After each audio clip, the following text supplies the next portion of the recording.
Good afternoon. Thank you for being here. Thank you especially for being here after lunch. This is my own definition of resilience, so thank you. Let me start. What I'm going to talk about today is a different concept, the concept of human security. I'm going to tell you about what the concept means, and secondly, I'm going to talk about why it matters and how it can help us, first, in make better assessments and better understanding our reality, secondly, in making better policies. Now, when I use the word security, I'm already entering a loaded territory. Security is a contested word. Security means different things to different people. The definition of security changes across time and space in society. For a healthy democracy, it is vital to have frequent conversation about what is security and what makes us secure. This is especially important because we live in an ever-complex, fast-paced changing world. New security challenges arise constantly. Cyber warfare, international crime, global health pandemics. They don't fit the traditional profile, yet they matter. So how to better think about them? Human security can help us. Secondly, human security can help us do something else, something just as important. And that is to think of security in terms of cost and benefit, in terms of trade-off. Every time I do something to become more secure, I pay a price. That price can be political, the price can be military, the price can be economic. In the worst of all cases, the price will be freedom, it will be rights. And the recent NSA scandal in the United States reminds us just as important it is to focus on understanding not just security, but the balance between security on the one hand and rights on the other. Now, where does the concept of human security come from? It comes from the development world. It comes from the United Nations Development Program. Put simply, in the mid-90s, they started looking at what security means, and they came up with a simple understanding. When we talk about security, we really are talking about the state. We talk about state security. The agent is the military. The objective, to preserve the state from external threats. That's extremely important, but a secure state doesn't mean the communities are secure. It doesn't mean the society is secure. It doesn't mean the individual is secure. Now, to do that, we need to expand the notion of what it means to be secure. Human security gives us two criteria. Firstly, freedom from fear. This includes traditional threats like warfare or terrorism, but it's broader. It tells us that freedom from fear includes freedom from repression, freedom from intimidation. It covers unconventional threats, such as crime or trafficking. But the concept goes further than that. It tells us a society is not secure if its basic human needs are not met. You cannot be secure if you live in poverty. You cannot be secure without dignity. You cannot be secure if you live in despair. National security and human security go hand in hand. A healthy democratic society should and must pursue both. The problem is when we only focus on one dimension of security. Now, if we take a look at the Middle East, we can see one common trend, one common element.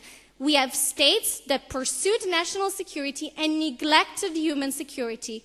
The price? They achieved neither. They built foundations built on sand, and they crumbled. And this is how human security helps us. It helps us to better understand the world. And this is the main question I want to ask. Why did we not understand the Arab Spring? Why did we not see it coming? The answer, the paradigm. We were too focused on looking on how stable the state was, how strong the dictatorship was, how coercive and cohesive the repressive apparatus was.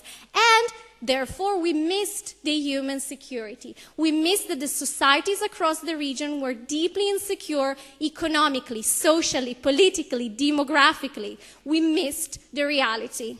Let me tell you about Syria. I have a couple of quotes here from very prominent analysts. I'm not going to tell you who they are. Name and shame is not the interest here. But weeks after the revolution began, they continued to look only at national security, and they basically said, Assad is stable, there will be no revolution, there will be no critical mass. Yet, if they would have broadened their security spectrum and looked at society, they would have seen Syria was one of the mostly deep insecure countries in the Middle East. Take economics. Bashar al-Assad comes into power in the year 2000. One of the first things he does is massive neoliberal economic policies. The GDP per capita in Syria goes up. So more wealth, the distribution of that wealth only spreads more inequality. So Syria becomes poorer, more unequal, unemployment goes up. Syria has 60% rate of poverty in the rural areas, 30% rate of poverty in the urban areas.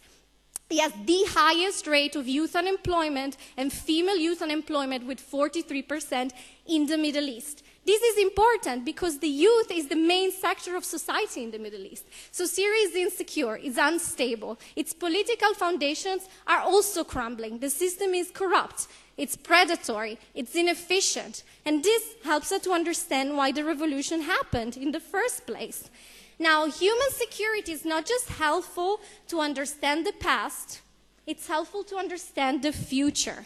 If I look ahead, I see a region, the Middle East, undergoing deep challenges. Some of them are old challenges: dysfunctional economies, unstable systems, rampant youth unemployment, lack of regional integration, corruption. These challenges were there before. They've only worsened now. But on top of that, we have now new human security challenges. Borders are more porous. States are weaker. Proliferation of arms, and especially small arms, is going up. Non-stater groups are becoming more powerful. Instability is predominant, and divisions within society are becoming stronger. Religious, political, secular versus religious, sectarian, you name it, they're all becoming more intensified. The result?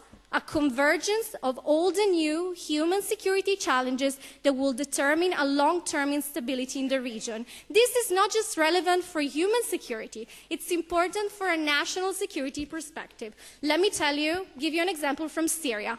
We all know about the civil war in Syria. We all know there has been more than 500,000 people wounded, 130,000 casualties, 2 million refugees, 6.5 million internally displaced, and 9 million people needing humanitarian assistance out of 22 million. This is not just the worst humanitarian catastrophes that we've seen in modern times. This is also a national security and a regional security challenge, as refugees fluxes are undermining, are destabilizing neighboring countries economically and politically, from Lebanon to Jordan, as the civil war is fueling sectarianism, fueling divisions, fueling extremism across the Middle East. This is not just human security, this is also national security.